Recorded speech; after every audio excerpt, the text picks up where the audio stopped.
थोरै नै भए पनि उपस्थित भइसक्नु भएको छ हैन के कति अब उपस्थित हुनु बाँकी छ उपस्थित हुने क्रम सबै उपस्थित मिस म्याडम सरहरूलाई चाहिँ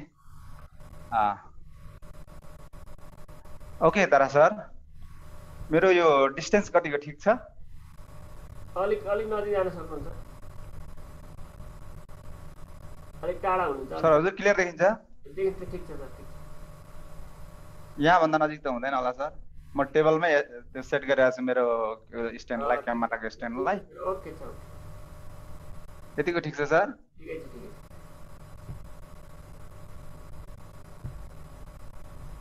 ओके हामी अहिले 24 जना मात्रै हुँदै रहेछौँ हैन अब जे जति हामी चाहिँ उपस्थित भइसक्यौँ हैन र विशेष गरी चाहिँ अब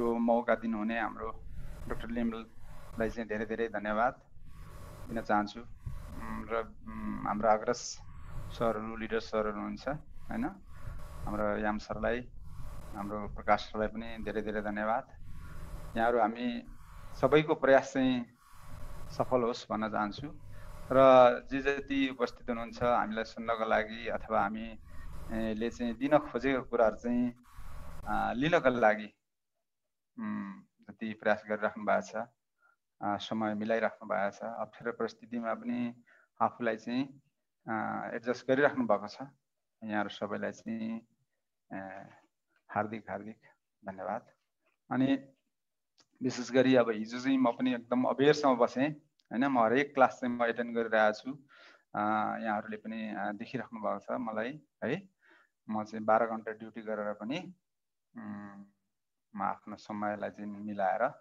गर्छु र अहिले चाहिँ विशेष गरी चाहिँ म हिजो बेलुका पनि अबेरसम्म 2 बजेसम्म चाहिँ बिहानको 2 बजेसम्म बसेर मैले स्लाइड अलिकति तयार गरेँ र जे जति हुन्छ हामीले चाहिँ अब कोसिस गरिरहेका छौं यहाँ उपस्थिति चाहिँ धेरै नै न्यून देखिरहेको छु मैले पनि है सायद अब विविध कारण हुन सक्छ हैन या कसैलाई चाहिँ अब यो सेसनहरु मन नपरेको पनि हुन सक्छ हैन कसैलाई चाहिँ अब यो जानिसक्यौं या बुझिसक्यौं या चाहिँ हामीले सिकिसक्यौं भन्ने पनि हुन सक्छ त्यो पनि हुन सक्छ विभिन्न कारण हुन सक्छ कसैले नभ्याएर पनि हुन सक्छ कसैले चाहिँ अब त्यस्तै किसिमको परिस्थिति आएर पनि चाहिँ अप्ठ्यारो परिस्थिति आएर पनि नसकेको एटेन्ड गर्न नसकेको हुन सक्छ जे जस्तो भए पनि हामीले थालेको काम हामीले उठाएको कदम पूरा गर्नुपर्छ यो हाम्रो कर्तव्य हो र अप्ठ्यारा परिस्थितिहरु आउँछन् अवश्य पनि हामीलाई पनि सजिलो छैन कसैलाई पनि सजिलो छैन र त्यो अप्ठ्यारो परिस्थितिलाई म सहज बनाउन सक्छु भन्ने एउटा एक किसिमको माइन्ड हुन्छ हैन भने एक किसिमको माइन्ड चाहिँ यो अप्ठ्यारो एकदमै अप्ठ्यारो छ गाह्रो छ मबाट हुन्न भन्ने किसिमको एक किसिमको माइन्ड हुन्छ र हजुरहरु यी दुई मध्ये एउटालाई चुज गर्दाखेरि तपाईहरु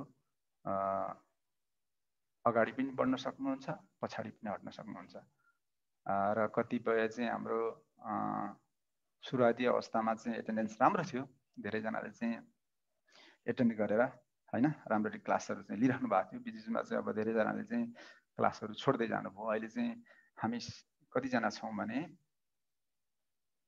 अहिले 32 जना छौं के छैन है 32 जना भए पनि ठिकै छ कोही आउँदै हुनुहुन्छ होला र विशेष गरी आज चाहिँ म एउटा छोटो कथाबाट आजको मेरो यो सेसन सुरु गर्न चाहन्छु विभिन्न मुलुकबाट विभिन्न ठाउँबाट नेपालकै विभिन्न जिल्लाबाट अथवा चाहिँ भारतकै विभिन्न स्थानबाट भुटानबाट सिक्किमबाट दार्जिलिङबाट र गल्फ कन्ट्रीबाट विभिन्न गल्फ कन्ट्रीका विभिन्न ठाउँबाट चाहिँ सुनिराख्नु भएको छ मलाई देखिराख्नु भएको छ यो चाहिँ अब हाम्रो दैनिकी चाहिँ हाम्रो क्लास चलिरहेछ हिजो याम सरले जुन कुराहरु सिकाउनु भयो हजुरहरुले बुझ्नु भयो होला धेरै कुरा चाहिँ सिक्नु भयो होला र धेरै राम्रो कुरा चाहिँ सिकाइराख्नु भएको छ याम सरले प्रकाश सरले पनि त्यतिकै राम्रो कोसिस गर्नु भएको छ र मेरो पनि प्रयास यहाँहरुलाई चाहिँ धेरै भन्दा धेरै मैले खोजेर संकलन गरेर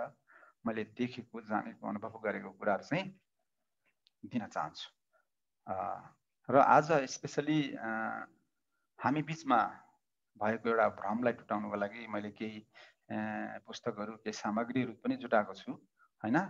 यहाँहरूलाई चाहिँ के अरे अन्यथा यस्तो नलागोस् हैन कि सन्त केदेमले चाहिँ यहाँ हामीलाई यस्तो किसिमको एउटा अहम भावनाले चाहिँ देखायो भन्ने किसिमको चाहिँ त्यो सोच नराख्नु होला।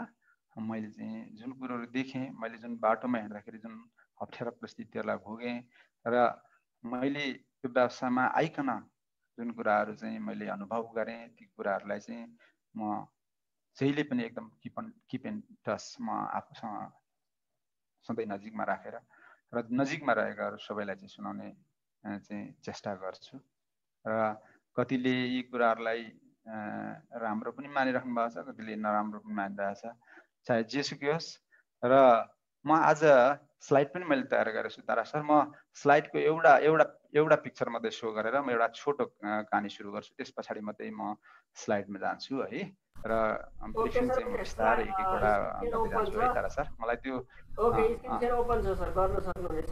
हजुर सर, म त्यसलाई म अनुरोध गर्न चाहन्छु सम्भव भएसम्म भिडियो ओपन गर्नु होला। सबैजना 2-4 जनादेखि बाहेक सबैजनाले चाहिँ बन्द गर्नुभएको छ। मिल्न सकेसम्म चाहिँ भिडियो ओपन गर्नु होला है। ठिक छ, केही छैन। ओके, हैन उहाँहरूले गर्नुभयो भने ठिकै छ। हैन सिकाइ प्रभावकारी हुन्छ भिडियो ओपनमा आइयो भने। ओके,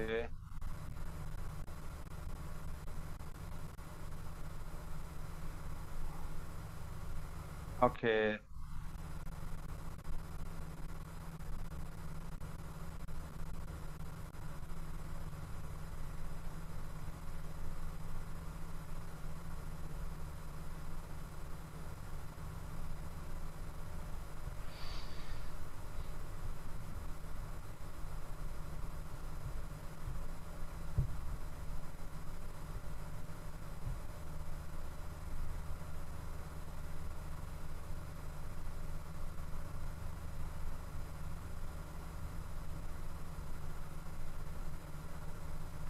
सर सेयर भयो सर? भइरहेछ सर, भइरहेछ।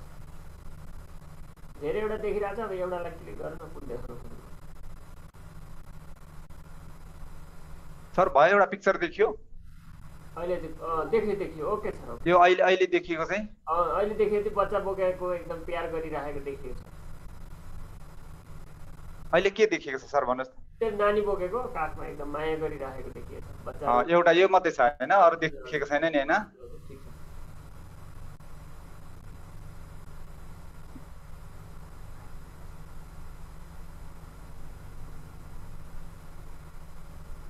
हजुर सर, तारा सर एकदम क्लियर देखिएको छ? क्लियर छ सर, ठीक छ, अगाडि गर्न सक्छ। ओके, साउन्ड मेरो क्लियर छ? साउन्ड सर एकदम ठीक छ सर, सब ठीक छ।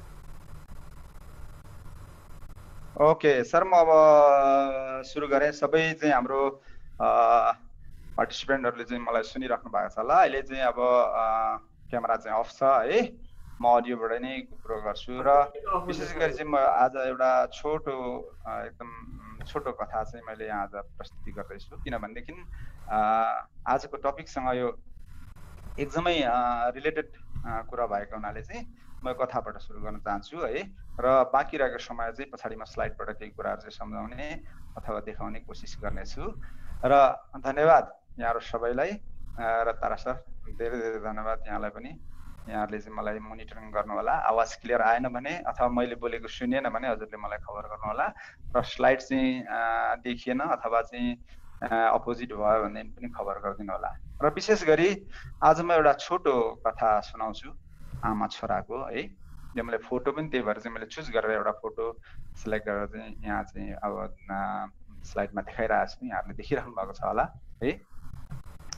एउटा गाउँमा कथा चाहिँ यसरी अगाडि बढ्छ है। एउटा गाउँमा चाहिँ भनौँ सामान्य परिवारमा एउटा बच्चा जन्मिएछ र बुवा आमाले चाहिँ बच्चालाई चाहिँ जन्मदाखेरि अत्यन्तै सुन्दर बच्चा देखेर चाहिँ अत्यन्तै खुसी भएछन् है। अनि त्यो बच्चा चाहिँ बढ्दै बढ्दै ठुलो हुँदै जाँदाखेरि आमाले चाहिँ अब स्याहार सुसार गर्दै हुर्किँदै जाँदा चाहिँ तैपनि अब त्यो बच्चाको बुवा आमाले चाहिँ अत्यन्तै प्रेमपूर्वक स्नेहले झन् अपाङ्ग बच्चाहरूलाई त झन् साह्रो धेरै नै माया लाग्छ र त्यसो गर्दै नै हुर्काएछन्, बढ्दै गएछ बच्चा हैन। साल 2 साल 3 साल बच्चा बोल्न थालेछ, आँखा नदेखे पनि ऊ खेल्न थाल्ने, रमाउने, खुसी हुने र आमाकै संरक्षणमा केयरमा चाहिँ बच्चा हुर्किँदै गएछ, खाने पिउने यसरी नै। र धेरै नै जिज्ञासु स्वभावको रहेछ बच्चा, अत्यन्तै जिज्ञासु स्वभावको। जे कुरा उसलाई जान्न मन लाग्थ्यो उसले आमालाई सोध्ने गर्थेछ है। अब त्यस्तै क्रममा सोध्ने क्रममा, त्यस्तै जिज्ञासा राख्ने क्रममा, खेल्ने खाने त्यसरी चाहिँ हुर्किने क्रममा एक दिन सदा चाहिँ आमाले चाहिँ गिलासमा दुध ल्याएर चाहिँ बच्चालाई दिएछन्। दिएपछि बच्चाले दुध पियो। तर त्यो दिन चाहिँ अनौठो प्रश्न सोधेछ बच्चाले आमालाई, आमा यो दुध म सधैँ खाइरहेको छु, अत्यन्तै मिठो छ, स्वादिष्ट छ, तर यो देख्नमा कस्तो देखिन्छ आमा भन्दाखेरि, किनभने त्यो बच्चा जन्मदै अन्धो थियो, आँखाको रोशनी थिएन, ऊ देख्न सक्दैन थियो। र आमाले सामान्य तरिकाले जवाफ दिन्छन्, बाबु यो सेतो देखिन्छ, दुध भनेको चाहिँ यो चाहिँ सेतो हुन्छ। सेतो भनेको कस्तो हुन्छ आमा भनेर चाहिँ बच्चाले सोधेछ। सेतो भनेको कस्तो हुन्छ, अब त्यो त बच्चालाई थाहा छैन। त आमालाई फेरि कठिन परेछ। आमाले चाहिँ जवाफ दिनको लागि यताउता हेर्दाखेरि चाहिँ खेतमा बकुल्ला चरिरहेको देखेछ। र आमाले भनेछन्, बाबु दुध त बकुल्ला जस्तै सेतो हुन्छ, बकुल्ला जस्तै हुन्छ। फेरि बच्चाले सोधेछ, आमा बकुल्ला कस्तो हुन्छ? फेरि आमालाई फेरि अप्ठ्यारो पर्यो। फेरि आमाले भनिछन्, बकुल्ला भनेको लामो लामो खुट्टा भएको अनि सेतो प्वाख भएको, सेतै टाउको, सेतै घाँटी भएको, लामो घाँटी भएको एउटा पंक्षी हो, चरा हो भनेछ नि। घाँटी यसको चाहिँ अलिकति लामो हुन्छ र बाङ्गो हुन्छ भनेछ। अनि कस्तो हुन्छ उसको घाँटी, कस्तो बाङ्गो हुन्छ भनेर बच्चाले फेरि सोधेछ। फेरि सोद्धाखेरि चाहिँ हँसिया जस्तै हुन्छ उसको घाँटी भन्दाखेरि चाहिँ हँसिया त उसले छामेर थाहा पाइसकेको थियो पहिला पनि। ए भनेपछि दुध चाहिँ हँसिया जस्तै हुन्छ आमा भनेर सोधेछ। त्यसो भन्दाखेरि आमाले जवाब दिन सकेनछन् ती बच्चालाई। र आमा एकदमै मौन रहिन्, चुप रहिन्।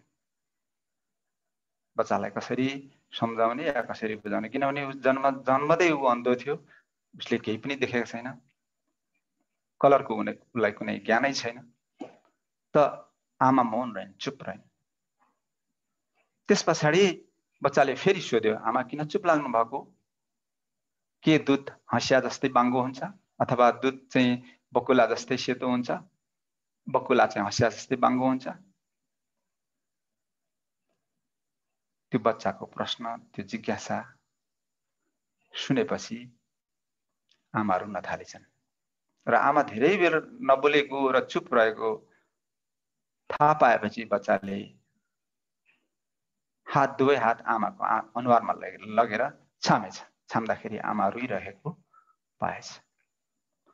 आमा रोइरहेको पाएपछि त्यो बच्चाले आमालाई भनेछ, आमा दुध तपाईले भनेको त्यो सेतै हुन्छ, मैले थाहा पाएँ, नरुन आमा भनेर चाहिँ बच्चा पनि रोएछ। अब यो कथामा यो संवाद जो आमा छोरा बीचको एउटा सानो बच्चा बीचको संवादमा म आज संवादको कुरो गर्दैछु।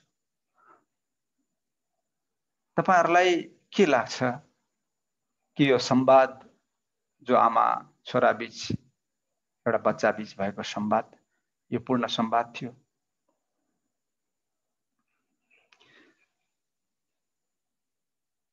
कतिपय कुरा बुझ्नको लागि, जान्नको लागि देख्नु पर्ने हुन्छ, देख्नको लागि आँखाको जरुरी हुन्छ। तर जोसँग आँखा छैन, आँखाको रोशनी जन्मदै नलिएर यो दुनियाँमा आएको हुन्छ, उसको लागि यो करिब करिब असम्भव जस्तो देखिन्छ। त यो कथामा, छोटो कथामा, यो घटनामा मैले केही प्रश्नहरू तयार गरेका छु। यहाँहरू सबैले मलाई सुनिराख्नु भएको छ र म केही 5 वटा प्रश्नहरू म राख्छु। स्लाइड ओपन गर्नुभन्दा पहिला यो 5 वटा प्रश्नहरू म राख्छु।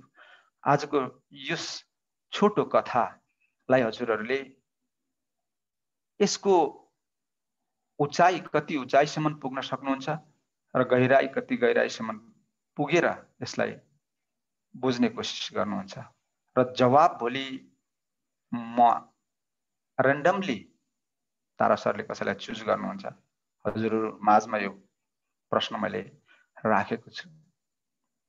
यहाँहरूले बुझ्नु होला, सवाल सामान्य बच्चाको छ, जवाफ सामान्य तरिकाले एक आमाले एक बच्चालाई दिएको छ र संवाद छोटो, अत्यन्तै छोटो र घटना पनि अत्यन्तै छोटो भएको छ। तर यसमा मैले 5 वटा प्रश्नहरू चुज गरेको छु। यहाँहरूले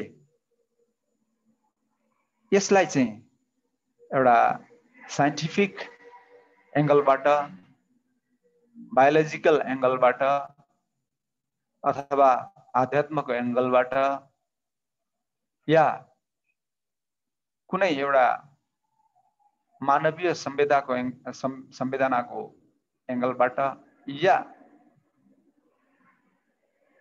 कुनै साइकोलोजिकल एंगलबाट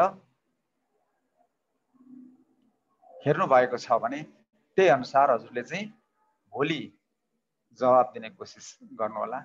भोलि पनि यस विषयमा हामी चाहिँ थोरै एनालाइसिस गर्नेछौँ है। नम्बर 1 मा आमा, यस कथामा आमा अन्त्यमा किन मौन रहिन्? नम्बर 1। नम्बर 2, आमा किन रोइन्? बच्चाको यो कलिलो प्रश्न सुनेर किन रोइन्? के बच्चाको जिज्ञासा पूरा भयो? नम्बर 3, के बच्चाको जिज्ञासा पूरा भयो?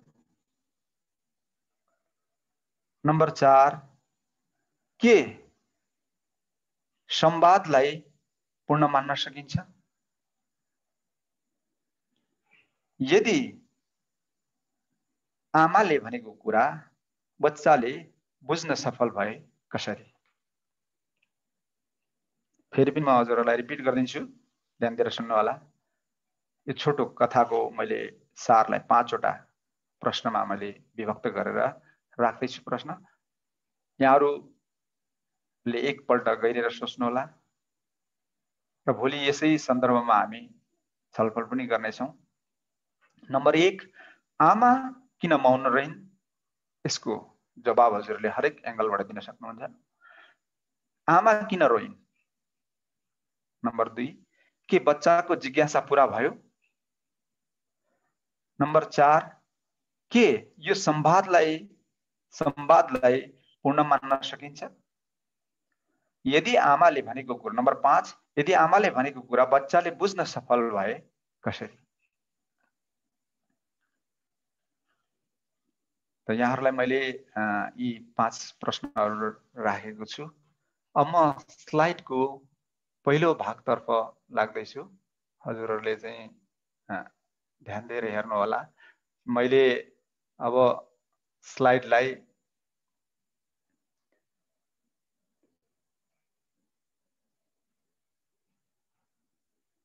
सबैमा देखाउन भ्याउँदिनँ आज, हैन? केही कुराहरू चाहिँ म देखाउँछु अथवा चाहिँ केही कुराहरू सम्झाउँछु म यहाँहरूलाई।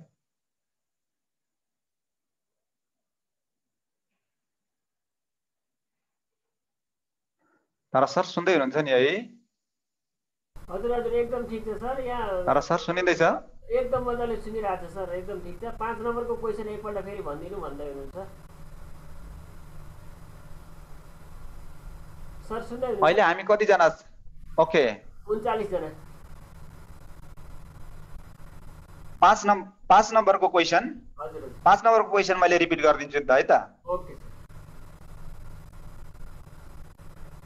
तर सर 5 नम्बरको क्वेसन भन्नुभयो हो? हजुर हजुर हो सर हो।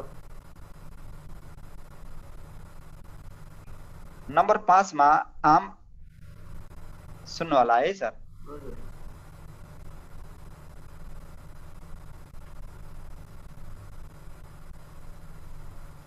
हजुर सर, तर सर सुन्दै हुनुहुन्छ? हजुर हजुर सुनिरहेको छु सर, सुनिरहेको छ, एकदम ठिक छ। यहाँ सबैले सुनिराख्नु भएको छ भने यदि नम्बर 5 को प्रश्न स्पष्ट भएन भने म फेरि रिपिट गर्दैछु है। यदि आमाले भनेको कुरा बच्चाले बुझ्न एकमा म अब आफ्नो टपिकतिर जाँदैछु हैन। व्हाट इज कवातको विषयलाई टच गर्नको लागि यो एउटा छोटो कथा भनेको हो, जो आमा छोरा बीचको एउटा संवादलाई चाहिँ एउटा मैले टपिकसँग चाहिँ एट्याच गरेको मात्रै हो है। What is communication? अब हामी बिजनेस तर्फ एउटा म्याथमेटिकल अथवा चाहिँ यो एउटा साइन्टिफिक तरिकाले जाउँ है। What is communication? संवाद के हो है? अहिले पनि कुरो गर्यौं, यो संवाद भनेको के हो हैन?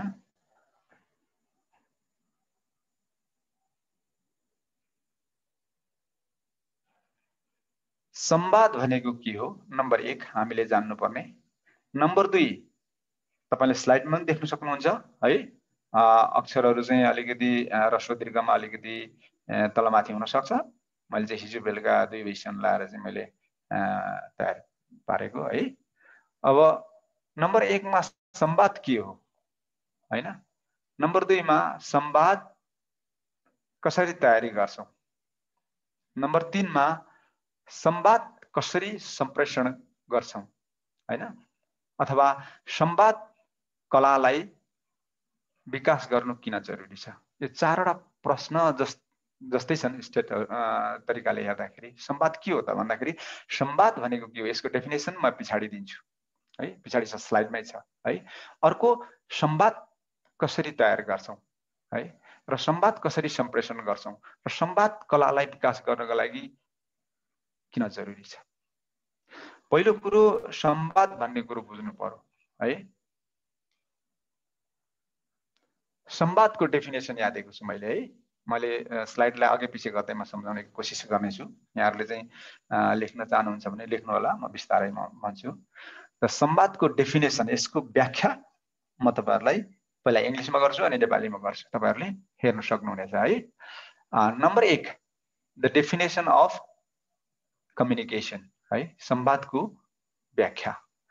Communication is the activity or process of expressing ideas and feelings or of giving people information and instructions है। यहाँ तपाईले चाहिँ पिक्चर पनि देख्नु भएको छ हैन? कसैले चाहिँ हातले चाहिँ के रे आफ्नो आवाजलाई कन्ट्रोल गरेर चाहिँ चिच्याइरहेछ, कोही माइकमा चिच्याइरहेछ हैन? भनेपछि यो डेफिनेसनले के भन्छ भने कम्युनिकेसन भनेको चाहिँ के हो भन्दाखेरि एउटा एक्टिभिटी हो, एउटा क्रिया हो हैन? Process of expressing ideas. हाम्रो जुन आइडिया हो, हाम्रो विचार हो, हाम्रो थट हो, त्यसलाई चाहिँ के गर्ने एक्सप्रेस गर्ने एउटा प्रोसेस हो, एउटा पद्धति हो, एउटा तरिका हो। हाम्रो फिलिङ्सलाई, हाम्रो अनुभवलाई र गिभिङ पिपल इन्फर्मेसन, हामीले चाहिँ मानिसलाई केही इन्फर्मेसन दिने हो, सूचना दिने हो, सूचना प्रवाह गर्ने। एन्ड इन्स्ट्रक्सन, हामीले गाइडेन्स दिने, हामीले चाहिँ यस्तो गर उस्तो गर भनेर चाहिँ एउटा हाम्रो आइडियाहरु चाहिँ शेयर गर्ने तरिका हो। या मैले नेपालीमा लेख्दै छु, तपाईहरुले नेपालीमा पनि पढ्न सक्नुहुन्छ है त। संवादको व्याख्या है। संवादको व्याख्या के हो भन्दाखेरि अहिले मैले जस्ट भनेकै मैले चाहिँ लेखेको छु, तपाईहरुले चाहिँ के रे लेख्न पनि सक्नुहुन्छ। म चाहिँ के रे स्लाइडलाई स्थिर राख्दिन्छु है। संवाद एक प्रक्रिया हो हैन? यो चाहिँ एकदम अरु केही पनि हैन, एउटा चाहिँ क्रिया प्रक्रिया है। विचार तथा अनुभव व्यक्त गर्ने तथा सूचना सन्देश तथा आदेश दिने एक सरल माध्यम हो। सन्देश के हो त हैन, संवाद के हो त, सन्देश दिने वा विचार भावना ज्ञान सिप कला कौशल आदान प्रदान गर्ने एउटा माध्यम हो। संवाद एउटा माध्यम हो है। अब मैले त्यो इङ्ग्लिसमा पनि लेखिदिएको छ, मैले कोसिस गरेको छु नेपालीमा ट्रान्सलेट गर्ने पनि। यदि रसो दीर्घ चाहिँ कहीँ अब चाहिँ छुटे अथवा चाहिँ स्पष्ट नभए हजुरहरूले करेक्ट गर्ने होला। सायद चाहिँ यो स्लोमा छ हैन, पछाडि चाहिँ हजुरहरूले स्लाइड पाउनुहुन्छ। जो जति चाहिँ अब रेगुलर क्लासमा बसिराख्नु भएको छ, अहिले चाहिँ यो हजुरहरूले चाहिँ तत्कालै लेख्न नसके पनि त्यति हात पनि पर्ने अवस्था छैन। यो चाहिँ पछाडि चाहिँ हाम्रो चाहिँ आयोजक टिमले चाहिँ एनडिएसओसीले चाहिँ यसलाई चाहिँ प्रिजर्भ गरेर सेभ गरेर राख्नुहुनेछ, सेयर गर्नुहुनेछ। चाहिँ यो चाहिँ पछिसम्म पनि रहनेछ हैन, यो भोइसहरू पनि रेकर्डिङ हुनेछ। यो स्लाइडहरू पनि चिन्ता नमान्नु होला। यसमा चाहिँ केही परिमार्जित गर्नुपर्ने भए, संशोधन गर्नुपर्ने भए अथवा चाहिँ यसमा केही थपगढ गर्नु पर्ने भए पनि यो अधिकार एनडिएसओसीलाई चाहिँ छ हैन। यसमा चाहिँ म पनि एकदम खुलेर उहाँहरूलाई चाहिँ स्वागत गर्न चाहन्छु, थप्नुपर्ने घटाउनु पर्ने भएकोमा। र पछाडि चाहिँ यो चाहिँ हजुरको चाहिँ क्लासमा आउनेछ यो है। अर्को कुरो, अब यस पछाडि कम्युनिकेसन स्किल, यसको पनि नेपालीमा मैले उल्था गरेको छु, हजुरहरू नातिनु होला। म इङ्ग्लिसमा पहिला सुनाउँछु, तपाईँहरूले इङ्ग्लिस पनि सिक्नै पर्छ है। आज म चाहिँ केही कुराहरू चाहिँ म जटिल कुराहरू पनि म आज बताउने छु, आज भ्याएन भने भोलि पनि बताउने छु, केही छैन है। अर्को कुरो कम्युनिकेसन स्किल्स जो हो संवादको कला। अब के छ त यसमा भन्दाखेरि डेफिनेसन है, definition, process of communication, the level of communication, the flow of communication, the communication network, the importance of technical communication. अब इङ्ग्लिस नजान्नेलाई मैले यो स्लाइड यतिकै राख्दिएँ भने यहाँहरूलाई आपत्ति पर्छ, मलाई थाहा छ है। अब कम्युनिकेसन स्किल भनेको के त भन्दाखेरि संवादका कलाहरू के कला हुन् भन्दाखेरि डेफिनेसनको व्याख्या गर्ने है। अनि प्रोसेस अफ कम्युनिकेसन, संवाद गर्ने प्रोसेस, वार्तालाप गर्ने प्रोसेस है, त्यसको पद्धति हैन। अर्को द लेभल अफ कम्युनिकेसन, कुन लेभलमा कुरा गर्ने हो। ग्रासरुट लेभलमा पढेको मान्छेहरूको लेभल अलग हुन्छ, मूर्खहरूको लेभल अलिक नपढेको मान्छेहरूको अलिकति अर्कै लेभलको हुन्छ हैन। त उसको बौद्धिकताको आधारमा उसको लेभल कस्तो हुन्छ है। द फ्लो अफ कम्युनिकेसन, अब कतिपय चाहिँ बोल्दाखेरि फ्लो तरिकाले चाहिँ एकदम प्रवाहमा चाहिँ उनीहरूले कुरा गर्न सक्दैनन् हैन, अड्किन्छन् अथवा चाहिँ भकभकाउँछन् अथवा डराउँछन् अथवा उनीहरूको चाहिँ सेन्टेन्सहरू कम्प्लिट हुँदैन अथवा चाहिँ कसैको चाहिँ एकदम राम्रो फ्लोमा जान्छ, राम्ररी चाहिँ बोल्न सक्नुहुन्छ, कसैलाई चाहिँ एकदम कुनै पनि चाहिँ कुराहरूले चाहिँ बाधा अड्चन आउँदैन अथवा चाहिँ आवाजमा पनि क्ल्यारिटी हुन्छ है। अब त्यो फ्लो पनि कम्युनिकेसनको चाहिँ एउटा स्किल हो। माने अर्को कम्युनिकेसन नेटवर्क र संवादको नेटवर्क। हामी चाहिँ अब नेटवर्क भन्ने बित्तिकै चाहिँ बिजनेसलाई मात्रै चाहिँ के अरे हामी अँगाल्छौँ हैन, बिजनेसलाई मात्रै हामी लिइहाल्छौँ, तर होइन, संवादमा पनि नेटवर्क हुन्छ, सामूहिक संवाद हुन्छ, समूहमा बसेर पनि कुरा गर्न सकिन्छ, सिंगल 1 by 1 पनि कुरा गर्न सकिन्छ हैन। 1 जना र 10 जना पनि कुरा हुन्छ, 1 जना र 1000 जना पनि हुन्छ। अहिले हामी बिच अहिले चाहिँ 30-40 जना बिचमा भइरहेछ, विभिन्न मुलुकमा भएर पनि अहिले चाहिँ सुनिराख्नु भएको छ, देखिराख्नु भएको छ है। अब अर्को भनेको चाहिँ the importance of technical communication. अब टेक्निकल कम्युनिकेसन, यो टेक्निकलको जमाना अहिलेको जमाना भनेको चाहिँ कस्तो भने टेक्नोलोजीको जमाना हो। अब संवादमा पनि टेक्नोलोजी एडाप्ट भएको छ। आजभन्दा 200 वर्ष या 400 वर्ष अगाडिको कुरो गर्ने हो भने अथवा 500 वर्ष अगाडिको कुरो गर्ने अथवा 1000 वर्ष अगाडिको कुरो गर्ने हो भने संवादमा धेरै कठिनाइहरू थियो, शब्दहरू त्यति थिएन, भाषाहरू त्यति चाहिँ विकसित भइसकेको थिएन, अनि चाहिँ अप्ठ्यारो कुराहरू थियो। आज टेक्नोलोजीले हैन हामीलाई कम्युनिकेसनमा चाहिँ ज्यादै ठुलो एउटा चाहिँ क्रान्ति ल्याएको छ संवादमा। यो पनि चाहिँ टेक्निकल कम्युनिकेसनको पनि इम्पोर्टेन्स छ है। म अब हजुरलाई नेपालीमा देखाइन्छु, मैले नेपालीमा ट्रान्सलेट गर्ने कोसिस गरेको छु। संवादका कलाहरू के भन्दाखेरि व्याख्या नम्बर 1 मा हामीले चाहिँ व्याख्या गर्नुपर्छ हैन। व्याख्या एउटा कला हो, व्याख्या गर्ने कला हो। कुनै पनि कुरालाई स्पष्ट ढंगले बुझाउनको लागि व्याख्या जरुरी छ। त्यसको मूल मर्मलाई बुझाउन, त्यसको भावलाई बुझाउन, स्पष्ट गर्न, आफ्नो मनको कुराहरु चाहिँ स्पष्ट ढंगले राख्नको लागि त्यो एउटा व्याख्यात्मक शैली, विश्लेषणात्मक शैलीमा चाहिँ हामीले प्रस्तुत हुनुपर्छ। तब मात्रै हाम्रो संवाद क्लियर हुन्छ। अथवा हामीले दिन चाहेको कुरो कसैले लिन सक्छ र कसैले लिन चाहेको कुरो उसले लिन सक्छ। र नम्बर 2 मा संवादका प्रक्रिया, अघि मैले भनिसके यसका धेरै प्रक्रियाहरू छन् हैन। त्यो प्रक्रियाहरू मध्ये चाहिँ हामीले अपनाउने प्रक्रियाहरू कुन प्रक्रिया हुन्?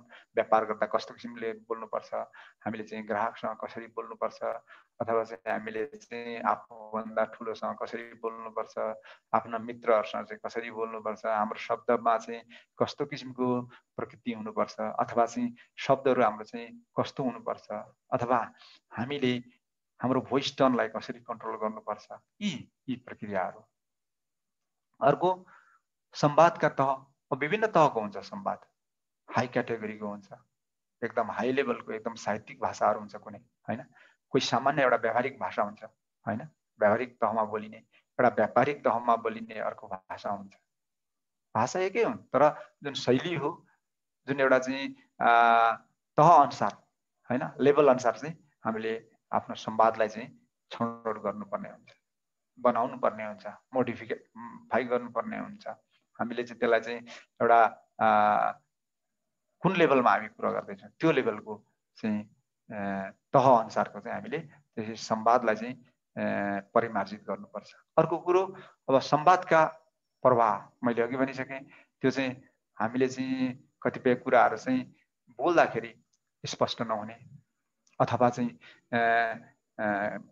बोल्दाखेरि चाहिँ कतिपयहरू चाहिँ अड्किने, अथवा चाहिँ एउटा भन्नु खोज्दाखेरि चाहिँ अर्को सुनिने हैन, अथवा चाहिँ त्यहाँ चाहिँ बोलीमा चाहिँ एउटा अस्पष्टता हुने, भगभकाउने, यी चाहिँ कमजोरी पक्ष हो। तिनीहरूलाई चाहिँ परिमार्जित गर्नुस्। तर यो जुन संवादको प्रभावको विषयमा मैले एउटा धेरै पुरानो चाहिँ एकजना व्यक्तित्वलाई चाहिँ मैले प्रस्तुत गर्न खोजेको छु। भ्याएँ भने आज म देखाउँछु, होइन भने भोलि पर्सि पनि देखाउन सक्छु, पछि पनि देखाउन सक्छु। र सञ्जालीय संवाद भनेको चाहिँ हामी ग्रुपमा, सञ्जालमा, समूहमा कुरा गर्दा कसरी गर्ने हैन, यो पनि एउटा चाहिँ कला हो। मान्छेले चाहिँ दुईजनासँग अथवा एकजनासँग 1 to 1 बोल्दाखेरि एकदम राम्रोसँगले बोल्न सक्छ, तर 10 जनाको बीचमा, 100 जनाको बीचमा, अथवा चाहिँ 1000 जनाको बीचमा खडा भएर बोल्नु पर्यो भने ऊ बोल्न सक्दैन, उसको संवाद क्लियर हुँदैन, अथवा ऊ डराउँछ, अथवा उसको शब्दहरू लटपटिन्छ, अथवा उसले सोचेको कुराहरू बोल्न सक्दैन। आफूले चाहेको कुराहरू जानेर पनि उसले अभिव्यक्त गर्न सक्दैन।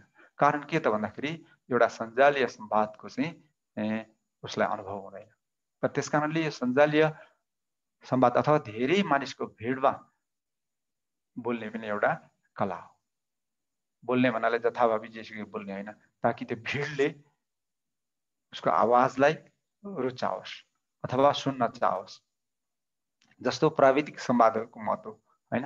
अब हामीले यो टेक्नोलोजीको कुराहरू गर्यौं, आज चाहिँ कम्प्युटर बिना चाहिँ स्मार्टफोन बिना हैन, इन्टरनेट बिना, टिभी बिना हैन, यस्ता किसिमको अब टेक्नोलोजीका यी कुराहरू छन् नि।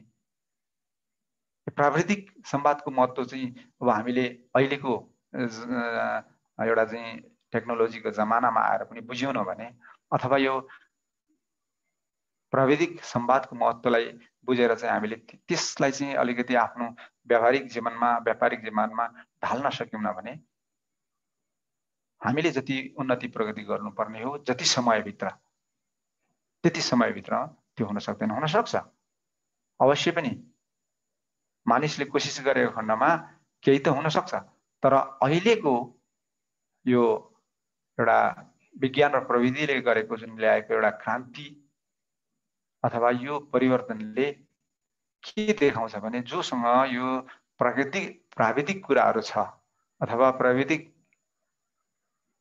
ज्ञानको केही आधारहरू छ भने उसलाई अन्य मानिसहरूभन्दा सरल ढङ्गले आफ्नो व्यवसायलाई अगाडि बढाउन सक्छ, आफ्नो जीवनलाई चाहिँ चेन्ज गर्नको लागि एकदम सहज हुनेछ।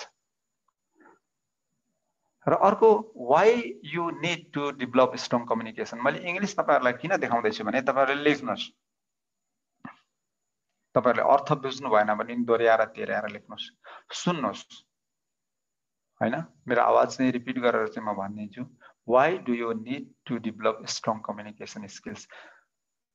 हामीले यो कम्युनिकेसन स्किल्सलाई चाहिँ एकदम स्ट्रङ कम्युनिकेसन स्किल्सलाई चाहिँ डेभलप गर्नु अथवा विकास गर्नको लागि किन जरुरी छ है, यो एउटा क्वेशन जस्तो छ है, तपाईहरुले चाहिँ राख्नु होला। यहाँ पनि त्यही कुराहरु मैले देखाइरहेको छु है। Communication skills are important. Why, के को लागि हो? नम्बर 1 मा छ, म तपाईहरुलाई एकदम सबै पढेर सुनाउँछु र नेपालीमा पनि तपाईहरुलाई बताइदिन्छु, चिन्ता नमान्नु होला। ओके, नम्बर 1 मा किन हामीलाई चाहिँ why communication skills, strong communication skills are important है। नम्बर 1 मा के छ भने क्विक इन प्रब्लम सल्भिङ। हामीले यदि यो कलालाई सिक्यौं भने कुनै पनि समस्यालाई हामी छिटो भन्दा छिटो समाधान गर्न सक्छौं। स्टेक होल्डर्स हैन, सबै हाम्रा बिजनेस पार्टनरबाट चाहिँ हामीले छिटो रेस्पोन्स अथवा त्यसको चाहिँ जवाब दिन सक्छौं है। अर्को कुरो, एडभान्स प्रोफेसनल इमेज। हामीसँग चाहिँ के हुन्छ, प्रोफेसनल इमेज भनेको चाहिँ एउटा चाहिँ व्यावहारिक हाम्रो छवि हैन, चाहिँ एडभान्स किसिमको चाहिँ प्रोफेसनल इमेज भन्छ। अर्को, बेटर कन्ट्रोल हैन, अनि अर्को स्ट्रङ बिजनेस रिलेसन है, अनि अर्को consistence in the work flow है। अब मैले इंग्लिशमा पढाइ सुनाउँदैछु, तपाईहरु चाहिँ के रे पछाडी नेपालीमा पनि देख्न सक्नुहुनेछ है। मोर प्रोडक्टिभिटी है, तपाईहरुलाई चाहिँ म चाहिँ प्रोनाउन्सिएसन पनि सिकाउँदैछु, मोर प्रोडक्टिभिटी। अनि अर्को के छ भने स्ट्रङ डिसिजन मेकिङ है। अब तपाईहरुलाई नेपालीमा मैले ट्रान्सलेट गर्दै छु यहाँ है। नम्बर 1 मा के छ भने है, नम्बर 1 मा यसको महत्व के छ भनेदेखि शीघ्र समस्याको समाधान गर्न योग्य बनाउँछ। यो कम्युनिकेसन स्किल्सलाई चाहिँ डेभलप गर्यौं भने हामीले है। अर्को, नम्बर 2 मा व्यापारिक सहकर्मीबाट राम्रो प्रतिक्रिया पाउन सकिन्छ।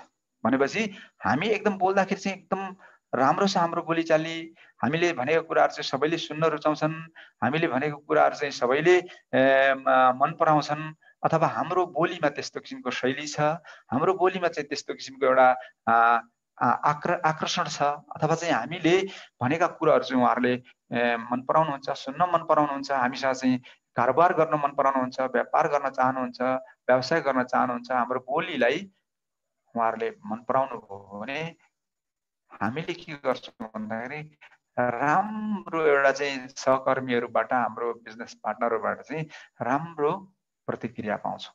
यो मान्छे राम्रो, अत्यन्तै राम्रो, बोली मिठो छ, भला आदमी छ, एकदमै सबै कुराहरु चाहिँ निपुण छ भन्ने किसिमको एउटा किसिमको चाहिँ प्रतिक्रिया पाउँछ है।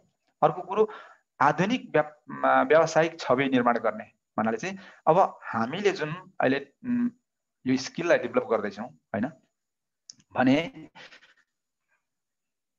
आधुनिक व्यावसायिक छवि भन्नाले चाहिँ कस्तो भन्दाखेरि हामीले आधुनिक समयमा छौं हामी हैन, 21औं शताब्दीमा छौं र आधुनिक पद्धतिलाई चाहिँ अपनाइरहेका छौं, टेक्नोलोजीलाई अपनाइरहेका छौं। हामीले चाहिँ वाइफाईबाट चाहिँ कनेक्ट गरेर चाहिँ विभिन्न देशका विभिन्न मानिसहरुसँग चाहिँ फेसबुकमा च्याट गरिरहेका छौं हैन, अनि चाहिँ युट्युबहरु देखिरहेका छौं, युट्युबमा भिडियोहरु अपलोड गरिरहेका छौं हैन, अनि चाहिँ हामीले टिभी देखिरहेका छौं, टिभीबाट चाहिँ के रे हरेक कुराहरु चाहिँ सिकिरहेका छौं, युट्युबबाट धेरै कुराहरु चाहिँ सिकिरहेका छौं। भनेपछि यो काममा चाहिँ हामी निपुण हुँदै गयौं, हाम्रो भिडियोजहरु चाहिँ युट्युबमा जान थाल्यो, हामीले बोलेका कुराहरू चाहिँ फेसबुकको चाहिँ पेजहरुमा आउन थाल्यो, मानिसले रुचाउन थाल्यो।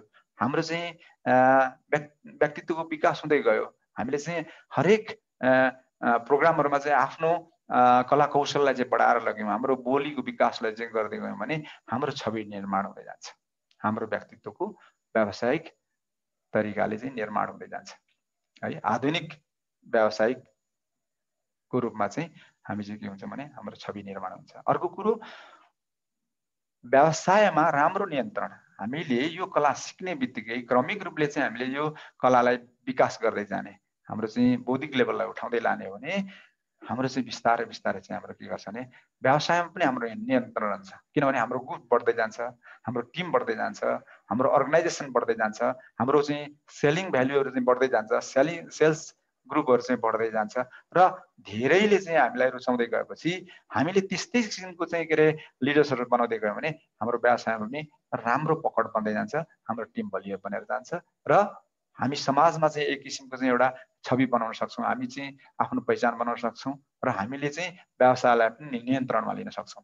भन्नाले हामी व्यवसायबाट हात धुनु पर्दैन, हामीलाई चाहिँ कुनै किसिमको त्यस्तो किसिमको आपद विपद आउला भनेर चाहिँ हामीले डराउनु पर्दैन, किनभने हामी हरेक कुरा सिकेर अनुभव गरेर एकदम ती कुराहरूलाई चाहिँ जानेर गर्दैछौँ, अगाडि बढ्दैछौँ हैन।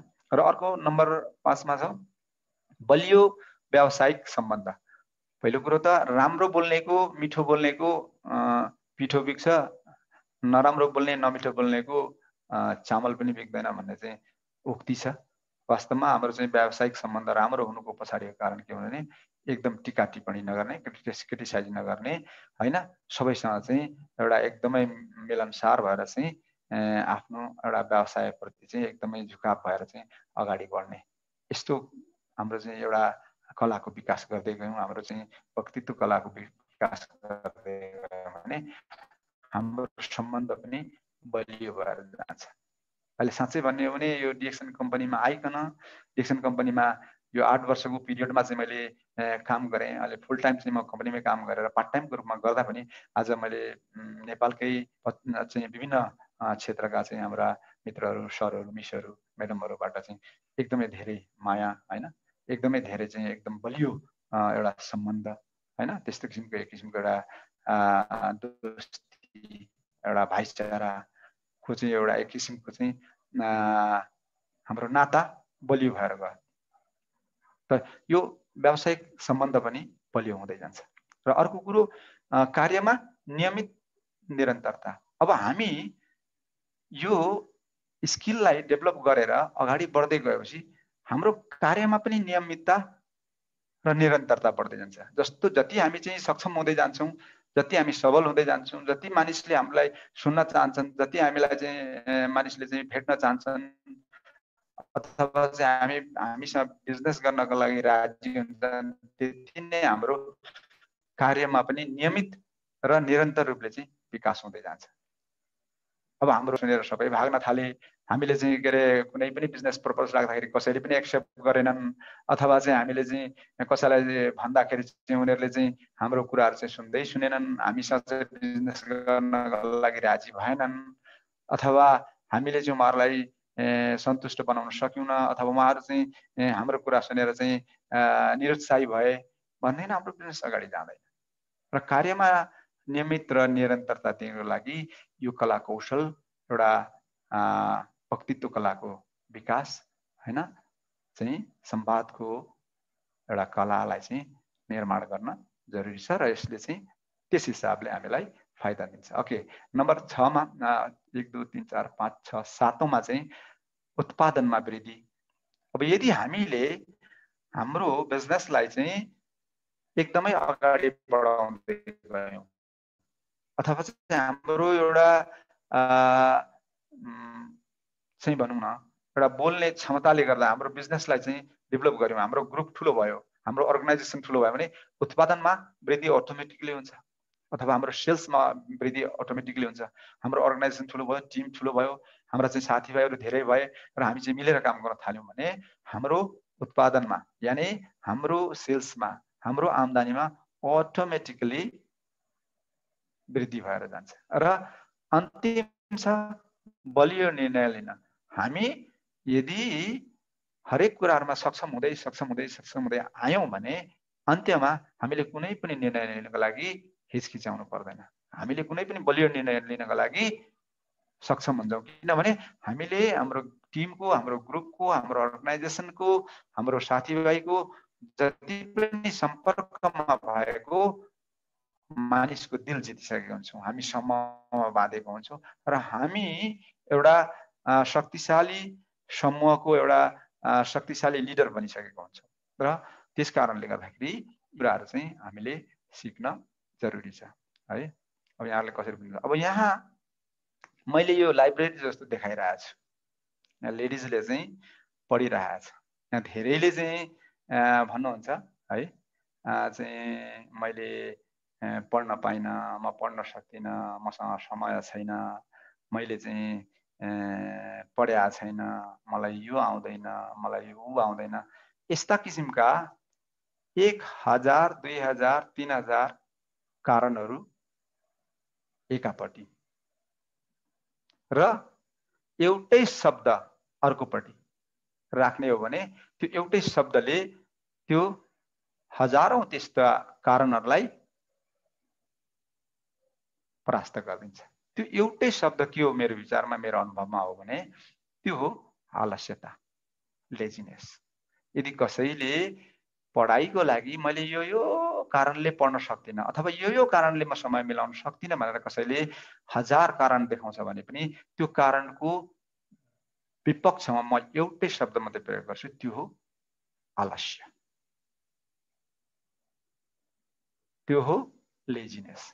म पनि अहिले म केही बुक्सहरु देखाउँछु, मेरो टेबलमा तयारी छ, मैले अहिले अध्ययन गरिरहेको बुक्सहरु मैले एकछिनबाट चाहिँ म भिडियो अन गरेर हजुरलाई देखाउने छु। म पनि 12 घण्टा कम्पनीमा काम गर्छु। 2001 देखि आज 2021 सम्म पनि म कन्टिन्यू एउटा कम्पनीमा काम गरिरहेको छु। 12 घण्टा ड्युटी गरिरहेको छु। मलाई चिन्ने जान्ने तारा सर लगायतका धेरै पिनाङवासीहरु, रिजर्भ सरहरुले मलाई चिन्नुहुन्छ, जान्नुहुन्छ। अब गल्फतिरको साथीहरुले चाहिँ सर मिस म्याडमहरुले चिन्नुहुन्न, इन्डिया अब अन्य मुलुकहरुमा अथवा नेपालमा हुनुहुने सर मिस म्याडमहरुले मलाई चाहिँ देख्नु भएको छैन। म 2001 देखि आजसम्म कन्टिन्यू एउटै कम्पनीमा काम गरिरहेको छु। 12 घण्टा, कोही बेला 16 घण्टा, कोही बेला 18 घण्टा। फेरि पनि मसँग अहिले म किताब देखाउँछु, मैले अहिले अध्ययन गरिरहेको किताबहरु यो लाइब्रेरीमा जस्तै मैले सजाएर राखेको छु। केही बुक्सहरु मात्रै म देखाउँछु, आंशिक बुकहरु हैन। र यदि हामी यी कुराहरुमा साँच्चै नै सक्सेस हुने हो अथवा चाहिँ सफल हुने हो अथवा हामीले केही गरेर देखाउने हो, हाम्रो पहिचान बनाउने हो, हामीले समूह बनाउने हो, हामी चाहिँ खाली हात नजाने हो यहाँबाट भने यी कुराहरु गर्न जरुरी छ। जसरी यो स्लाइडमा देखिराख्नु भएको छ, यो महिलाले बुक्स पढिरहेका छन्। यसरी नै म हरेक सुपरमार्केटमा, पपुलर लाइब्रेरीमा कतिपय बुक्सहरु चाहिँ म किन्न सक्दिन, 200, 300, 400 रिङ्गटसम्मको छ। र ती बुक्सहरु, ओपन बुक्सहरु चाहिँ म ती उभिएर खडा भएर 3 घण्टा 4 घण्टामा उभिएर पढ्छु। र केही बुक्सहरु किन्न सक्ने किताबहरु चाहिँ म किनेर लिएर आउँछु। महिनामा 2टा 3टा 4टा र किनेर ल्याएर त्यसलाई सजाएर राख्दिन।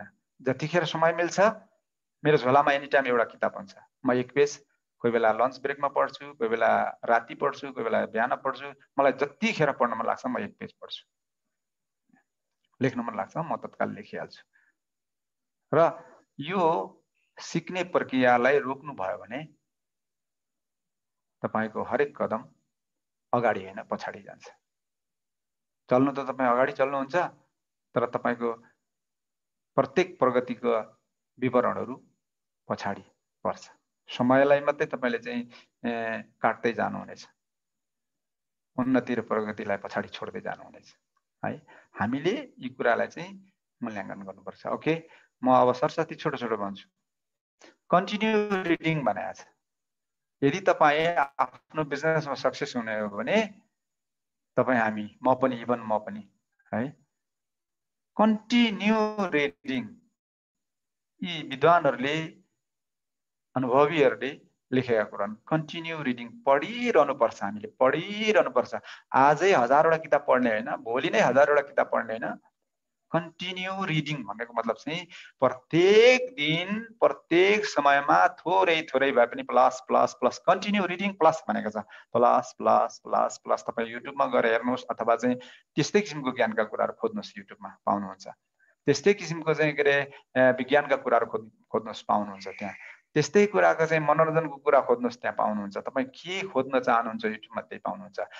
गुगलमा तपाईँ के खोज्न चाहनुहुन्छ त्यही पाउनुहुन्छ है। प्लस प्लस प्लस प्लस गर्दै जानुहोस्। तपाईँको ज्ञानको क्षेत्रलाई प्लस गर्नको लागि कन्टिन्यू रिडिङ भनेको छ। अर्को तपाईँले यहाँ स्लाइड हेर्नुहोस् है। ओके, मैले डबल क्लिक गरेँ, यो हेर्नुहोस् के देख्नु भएको छ। एउटा हैन एप्पल कम्पनीको ल्यापटप खोलेर यी बिजनेस लिडर के गरिरहेछन्, वरिपरि के छन्, गुगल्स, युट्युब, स्काइपी, ट्विटर, फेसबुक। अब यो के गर्दैछ त? गेम खेलिरहेछ उसले या बिजनेस गरिरहेछ, या उसले टेक्नोलोजीलाई एडप्ट गरिरहेछ या चाहिँ उसले टेक्नोलोजीलाई मिसयुज गरिरहेछ। बिजनेसमा सक्सेस हुनुको लागि यी टेक्नोलोजीलाई अपनाउनु जरुरी छ है। यसको पछाडि म व्याख्या गर्छु। अब हेर्नुस्, एउटा ल्यापटप भित्र हामी जसरी अहिले कुरा गरिरहेका छौं त्यसरी नै हामी एकै ठाउँमा बसेर सबै इक्विपमेन्टहरु चाहिँ यहाँ देख्नु भएको छ है। ल्यापटप कम्प्युटर देख्नु भएको छ है। यहाँ जुम क्यामेरा जुम गरिरहेछ। यी सबै कुराहरु नभए पनि मसँग केही कुराहरु छ, यो टेबलमा भएका कुराहरु। त हामीले यी कुराहरुलाई चाहिँ फलो गर्ने हो अथवा चाहिँ हामीले यहाँ चाहिँ भोइस रेकर्डिङ गर्ने कुराहरु छन् है। यहाँ चाहिँ क्यामेराहरु छन् हैन, ल्यापटपहरु छन् भनेपछि हामीले जबसम्म यी टेक्नोलोजीलाई व्यावहारिक रूपले व्यापारमा उतार्न सक्दैनौं तबसम्म हाम्रो व्यापार जुन तरिकाले जानुपर्ने हो, अहिलेको मार्केटमा जस्तो किसिमको एउटा प्रतिस्पर्धा चलिरहेको छ त्यो प्रतिस्पर्धामा आफूलाई प्रतिस्पर्धाप्रति बनाएर खडा गर्नको लागि, बिजनेसमा अगाडि निस्किनको लागि यी टेक्नोलोजी हामीसँग साथमा हुनुपर्छ। आफूलाई मूल्याङ्कन गर्नुस्, यी टेक्नोलोजीमा कुन टेक्नोलोजीहरु हजुरहरूले एडप्ट गर्नु भएको छ है, कुन टेक्नोलोजीलाई चाहिँ तपाईहरुले अपनाइराख्नु भएको छ है। अर्को कुरो यहाँनिर मैले चाहिँ फेरि अर्को स्लाइड देखाएँ। वेबिनारका यिनीहरु के हुन् त भन्दाखेरि इन्टरनेशनल हैन, इन्टरनेशनल गेस्ट स्पिकर्स।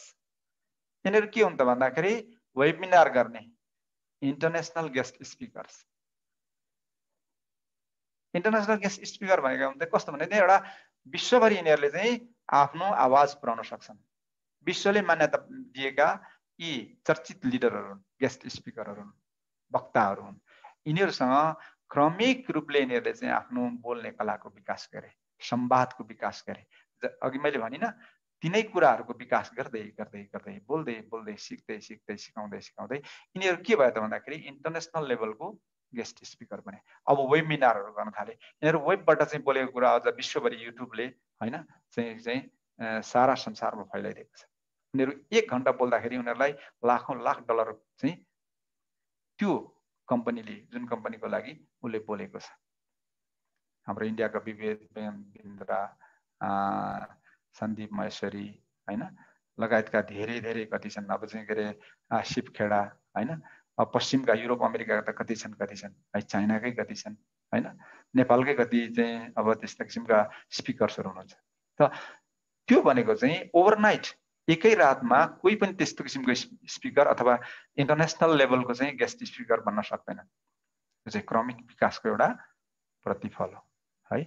अब हामीले वेबिनार गरेको छ कि छैनौं हैन, वेबमा हामीले चाहिँ त्यस्ता किसिमको मिटिङ सेमिनारहरु गरेका छौं छैन। अहिले जुम पनि हाम्रो चाहिँ के हो, एक किसिमको वेबसाइटै हो हैन। हामीले पनि के गर्दैछौं भन्दाखेरि टेक्नोलोजीलाई एडप्ट गर्दैछौं। तर हामीले सुन्ने मात्रै काम गर्दैछौं कि भन्ने पनि काम गर्दैछौं। हामीले टेक्नोलोजी ती चाहिँ वेबिनार सेमिनार जुमको लागि चाहिने आवश्यक सामग्रीहरु सबै जुटाइराखेका छौं कि छैनौं त? हामीसँग के सामग्री छ? हजुरसँग स्ट्यान्ड छ, मुभी क्यामेरा छ, हजुरसँग चाहिँ ब्लुटुथ छ, अथवा चाहिँ हजुरसँग चाहिँ रेकर्डिङ माइकहरू छ, हजुरहरूसँग चाहिँ ल्यापटप कम्प्युटर छ, हजुरहरूसँग चाहिँ अन्य चाहिँ टुल्सहरू छन् जसले चाहिँ हामीलाई सहज ढङ्गले स्पष्ट ढङ्गले चाहिँ बोल्नको लागि, रेकर्डिङ गर्नको लागि, एडिटिङ गर्नको लागि, सबै कुराहरू चाहिँ गर्नको लागि चाहिँ सहज बनाइदिन्छ। र यी कुराहरू हामीले आफैले मूल्याङ्कन गर्नुपर्ने हुन्छ। अब यो मैले किन यो चाहिँ के अरे कोलमा चाहिँ घुमिरहेको एउटा चाहिँ दुईटा गोरुलाई चाहिँ बाँधेको चाहिँ मैले फोटो स्न्याप गरेर देखाएको छु भन्दा किन भन्दाखेरि हामीले यो गोरुहरू दुईटा देखिराख्नु भएको छ, यसलाई चाहिँ चारैतिरबाट बाँधेको छ। यो गोरु एकदम गोल गोल घुमिरहेको छ यहाँ बाटोमा र चाहिँ त्यहाँ चाहिँ के अरे पानीहरू चाहिँ के अरे तानिराखेको हुन्छ, या चाहिँ के अरे तोरीहरू पेलिराखेको हुन्छ, या धानहरूलाई चाहिँ के अरे पिसिराखेको हुन्छ है। अब यो गोरुहरू जिन्दगीभरि यहीँ घुमिराख्छन्। बहर हुँदाखेरि, सानो हुँदाखेरि चाहिँ यिनीहरूलाई चाहिँ सुरु गरिन्छ, अनि दिनभरि घुमिरहन्छन्, दाना खान्छन्, फेरि चाहिँ अब मुखभरि फिज निकालेर घुमिरहेछन्। हिँड्न चाहिँ यी गोरुहरू जिन्दगीभरि हिँडिरहन्छन्।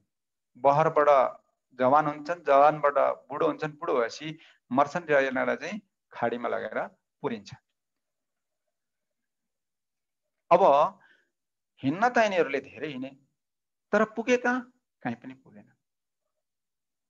त्यही एउटा वर्तुलकार एउटा घेराभित्र जिन्दगीभरि हिँडिरहेछ। एक्ज्याक्टली यो गोरुहरूले चाहिँ घुमिरहेछ भनेर नसम्झिनु होला। हामी, हजुर पनि, म पनि, हामी सबै मानिसहरू यसरी नै बाँधिएर यसरी नै हामी घुमिरहेछौँ। कारण कसरी भन्दाखेरि जिन्दगीभरि नै हामी के गरिरहेछौँ? काम, ड्युटीमा जाऊ, बेलुका थाकेर आऊ, सुत, खाना खाऊ, फेरि बिहान उठ, नुहाइधुवाइ गर, फेरि जाऊ। जसरी गोरुहरू त्यो चक्रमा वरिपरि घुमिरहेछन् त्यसरी नै हामी पनि बन्धनमा परेर घुमिरहेछौँ। यो चक्रबाट बाहिर निस्किने कि ननिस्किने, यो बन्धनबाट मुक्त हुने कि नहुने, हामी अहिले के गर्छौँ? आफैले आएर आफ्नो होस्टेलको चाबी खोलेर आफैलाई लक गरेर भित्र हामी बस्छौँ। भोलि बिहान आफैले खोलेर गएर फेरि कम्पनीमा स्क्यान गरेर भित्र बस्छौँ। र यो प्रक्रिया मैले यहाँ मलेसियामा 20 वर्ष दोहोऱ्याएँ, हजुरहरूले 10 वर्ष होला, 5 वर्ष होला, कसैले दुबईमा दोहोऱ्याए होला, कसैले कतारमा दोहोऱ्याए होला। तर हामी यो कोलुको बेल, यो बाँधेको गोरुभन्दा परतिरको जीवन जिरहेका छैनौँ। त्यही रितमा, त्यही काममा हामी चाहिँ गोल गोल गोल गोल घुम्दै हाम्रो के भइरहेछ भने हिँड्नु चाहिँ हामी धेरै हिँडिरहेछौँ है। एउटा भनाइ छ, चल्ने को तो चल रहा हूँ पर ये खबर नहीं मैं हूँ सफर में या मेरे मंजिल सफर में। हामी हिँड्न चाहिँ हिँडिरहेछौँ, धेरै हिँडिरहेछौँ, तर पुगेको कहीँ पनि छैन, किनभने पुग्ने सम्भावना छैन। त्यसकारणले अब एउटा म तपाईहरुलाई देखाउँछु है। यो किताब मैले चाहिँ तपाईहरुलाई त्यतिकै पढ्नुस् भनिरहेको छैन मैले हैन। तपाईहरुले किताब पढ्नु भएन भनेर मैले यो कुरा भने होइन। यो कुरा चाहिँ बुझ्नु होला हैन। हजुरहरुले चाहिँ अब सुनिराख्नु भएको छ मलाई हैन। हजुरहरुलाई किताब पढ्नको लागि मैले फोर्स यस कारणले गरेको होइन कि हजुरहरु पढ्नु हुँदैन किताब। मैले यस कारणले हजुरहरुलाई चाहिँ किताब पढ्नुस् भनेर भनिरहेको छु किनभने मैले दैनिक किताब पढिरहेको छु। किताब पढ्दाखेरि जुन किसिमको कन्फिडेन्स, जुन किसिमको चाहिँ आफुलाई आनन्द आउँछ त्यो कसैको कुरा सुन्दाखेरि आउँदैन। किनभने कसैको कुरा सुन्नु भनेको त्यो सत्य हुन पनि सक्छ, झुट हुन पनि सक्छ, एउटा प्रामाणिक कुरा नहुन पनि सक्छ। तर किताब भनेको त्यो लेख्ने बेलामा धेरैले चाहिँ त्यसलाई चाहिँ के अरे अनुमोदन गरेको हुन्छ, पढेको हुन्छ, दोहोर्याएको हुन्छ, संशोधन गरेको हुन्छ र त्यसलाई चाहिँ एउटा लिखित रूपमा चाहिँ एउटा प्रामाणिकता पाएपछि मात्रै त्यसले चाहिँ छाप्ने अधिकार पाउँछ। त्यसकारणले त्यो लिगल हुन्छ, त्यसमा चाहिँ लेखेको कुराहरू गलत हुने सम्भावना कम हुन्छ। त्यसकारणले हजुरहरुलाई चाहिँ मैले पढ्नुस् भनिरहेको छु। यो एउटा किताब मैले देख्दै छु, एकदमै विश्वकै बेस्ट सेलिङ बुक हो यो, the cash flow quadrant guide to the financial freedom. हामी चाहिँ फाइनान्शियल फ्रिडम भनेर अघि गीत पनि सुनिरहेका छौँ हैन। डिक्सनको गीतै फाइनान्शियल फ्रिडम भनेर चाहिँ भनिरहेछ। त हामी फाइनान्शियली फ्रिडम भएको छौँ? Is it possible? के यो सम्भव छ फाइनान्शियली हामी फ्रिडम हुनको लागि, या त्यो अघि मैले देखाएको गोरु जस्तै यसरी नै हाम्रो जिन्दगीको इहलीला समाप्त हुन्छ है। अब यदि फाइनान्शियल फ्रिडमको लागि यो किताब पढ्नुस्, केही गाइडेन्स मिल्छ। यो किताब पढेर तपाईँ फाइनान्शियली फ्रिडम हुनुहुन्न, तर यो किताबले फाइनान्शियल फ्रिडम भनेको के हो भन्ने कुरो जनाउँछ र फाइनान्शियल फ्रिडमको लागि हामीले कस्तो किसिमको चाहिँ कदम उठाउनुपर्छ त्यो गाइडेन्स अवश्य पनि हामीलाई मिल्छ। अर्को वर्ल्ड पपुलर राइटर बर्गेजेसले लेखेको द प्याराबल अफ पाइपलाइन, यो हजुरहरूले किन पढ्नु होला। मैले त किताबको फोटो मात्रै छाप्दिनँ, मैले फोटो दिन्न, किताब दिन्न है। मसँग किताब छ, म चाहिँ अध्ययन गरिरहेको छु। म त्यतिकै मैले चाहिँ यो कुराहरू चाहिँ तपाईँहरूलाई कहानीको रूपमा सुनाएको होइन, म इन रियालिटी मसँग यी किताबहरू छन् है। चाहिँ तपाईँले चाहिँ अमाजनबाट पनि पर्चेस गर्न सक्नुहुन्छ है। अमाजनबाट चाहिँ अहिले पनि चाहिँ के अरे बुक अर्डर गर्न सक्नुहुन्छ। तपाईँलाई कति दिनमा आइपुग्छ, प्याकिङ भएको कहाँ भयो, कति चार्जेस सबै भन्ने कुरो चाहिँ ती अहिले चाहिँ अनलाइनमा देखाउँछ। हामी अनलाइनको जमाना छौँ। यो द प्याराबल अफ द पाइपलाइन भन्ने कुरो बर्गेजेसको किताब पनि हजुरहरूले पढ्नु होला पाउनु भयो भने। अर्को the best writer in the world Napoleon Hill, उनका धेरै किताबहरू छन्, तीमध्येको मैले एउटा चुज गरेको छु किनभने यो चाहिँ मेरो टपिकसँग रिलेटेड भएको हुनाले मैले चुज गरेको किताब तपाईँलाई नाम दिइरहेको छु। How to own your own mind, कसरी हामीले चाहिँ हाम्रो मस्तिष्कलाई आफैले चाहिँ उपज गराउने, आफैले चाहिँ ओन गर्ने अथवा चाहिँ आफ्नो लागि चाहिँ प्राप्त गर्ने। नेपोलियन हिलले चाहिँ लेखेका छन्। यी बुक पाउनुभयो अथवा अनलाइनमा पर्चेस गरेर तपाईँ पढ्न सक्नुहुन्छ। अर्को साँच्चै नै आफ्नो चाहिँ व्यक्तित्व कलाको विकास गर्ने, मानिसलाई चाहिँ आफ्नो मन जित्ने किसिमको आफ्नो कलालाई डेभलप गर्ने हो यो बुक्स तपाईँले कतैबाट निकालेर पढ्नुपर्छ। How to win friends and influence the people हैन। आजभन्दा मैले यो 3-4 वर्ष 10-12 वर्ष अगाडि चाहिँ मैले नेपाली भाषामा पनि पाएको थिएँ हैन, मैले पढेको थिएँ। त्यो चाहिँ नेपालीमा ट्रान्सलेटेड किताबहरू पनि ट्रान्सलेट गरेको पनि थियो यसलाई चाहिँ है। हजुरहरूले पनि खोज्नुभयो भने पाउन सक्नुहुन्छ है। अर्को मैले यो बुक्स त्यो टपिक्स नै मलाई मन परेर चाहिँ मैले तपाईँहरूलाई चाहिँ के अरे यो रेफर गरेको छु हैन। अनलाइनमा हजुरहरूले चाहिँ खोजेर पढ्नु होला। The forgotten language of heart हैन। हामी ल्याङ्ग्वेजकै कुरा गरिरहेका छौँ, भाषाकै कुरा गरिरहेका छौँ, तर कस्तो भाषा त भन्दाखेरि यो हार्टको भाषा, यहाँ के लेखिएको छ भन्ने कुरो चाहिँ तपाईँहरूलाई पनि जिज्ञासा रहोस् है। र अर्को books the forgotten language of heart भन्ने अर्को पनि बुक छ। यो मैले आजभन्दा 20 वर्ष अगाडि मैले पढेको किताब हो है। यो किताबलाई पनि पाउनुभयो भने तपाईँहरूले पढ्नु होला है। अर्को मैले यहाँ समयको सूचना मैले दिइरहेको छु। यो घडीको काँटा जस्तो बायाँबाट दायाँपट्टि घुमिरहेछ। इमेजिन गर्नुहोस् यो बायाँबाट दायाँ घुम्दाखेरि मात्रै यसले टाइम देखाउँछ। हामीले कहिले सोचेका छौँ कि यो घडीको काँटा हैन दायाँबाट बायाँ घुम्दाखेरि यसले समय बताउँदैन। यदि इन्जिनलाई ठिक अपोजिट गर्ने हो भने र 3 को ठाउँमा 9, 9 को ठाउँमा 12, 9 को ठाउँमा 3 र 11 को ठाउँमा 1, 1 को ठाउँमा 11, 10 को ठाउँमा 2, 2 को ठाउँमा 10, 4 को ठाउँमा 8, 8 को ठाउँमा 4 र 5 को ठाउँमा 7 गर्ने बित्तिकै 12 र 6 सधैँ रहन्छ। टाइम एक्ज्याक्टली त्यसरी नै देखाइन्छ। तर हाम्रो के भएको छ भन्दाखेरि हाम्रो कन्सेप्ट के भएको छ भने घडीको सुई बायाँबाट दायाँ नै चल्नुपर्छ, तर हामीले त्यस्तो सोचेको छैनौँ। यहाँ घडीको काँटामा हेर्नुहोस् 1 देखि 10 सम्म छ, 10 देखि 11, 12 भनेपछि 0, 1 देखि 9 सम्मको अङ्क छ हैन। 0 पछाडि थपिएको छ। यी 1 देखि 9 सम्म नि किन गणितको लागि 1 देखि 6 अङ्कले गणितको चाहिँ हिसाब निस्किन सक्दैन? निस्किन सक्छ। घडीको काँटामा पनि त्यो फेरबदल हुन सक्छ। तर हाम्रो कन्सेप्ट के छ भने जे थियो थियो, जस्तो भयो भयो। हामी यो कसरी त भनेर हामीले यसको बारेमा चाहिँ हामीले गएर कहिले पनि सोच्ने गरेका छैन। अब म तपाईलाई चाहिँ एउटा पंक्षीको बारेमा देखाउँदैछु। Knowledge is knowing that to what to say, and wisdom is knowing when to say. अब नलेज भनेको, ज्ञान भनेको के हो त भन्दाखेरि के भन्ने हो अथवा के बोल्ने हो त्यो कुरो जानिन्छ नलेजबाट। तर विजडमबाट भनेको चाहिँ यो चाहिँ विवेक जुन हो, चेतना जो हो, त्योबाट चाहिँ हामीलाई के थाहा हुन्छ भनेदेखि कतिखेर बोल्ने, के बोल्ने हैन, कतिखेर बोल्ने। नलेज र विजडममा त्यो फरक छ। अब अर्को पंक्षी, मैले यो दुईटा पंक्षीको बारेमा चाहिँ मैले चाहिँ देखाउन खोजिरहेको छु।